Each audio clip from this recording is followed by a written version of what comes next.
أهلا بيكم في حلقة جديدة من بودكاست على الهامش. معاكم إسلام السمان. النهاردة هنتكلم عن موضوع كلنا بنعيشه بشكل مباشر، ويمكن يكون هو أكتر كلمة بنسمعها في الأخبار والاجتماعات والشارع: التضخم.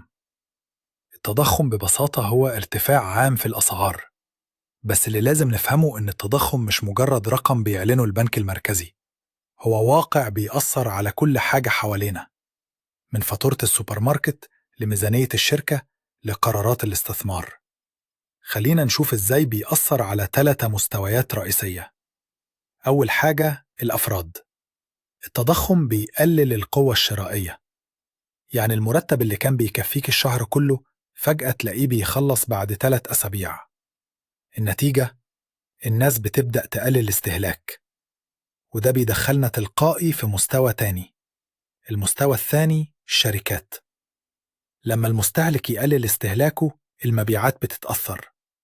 غير كده تكلفة المواد الخام والمصروفات التشغيلية بتزيد، يعني الشركة واقفة بين نارين: مصاريف أعلى ومبيعات أقل.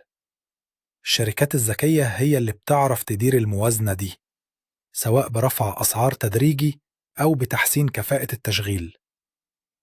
المستوى الثالث المستثمرين والأسواق.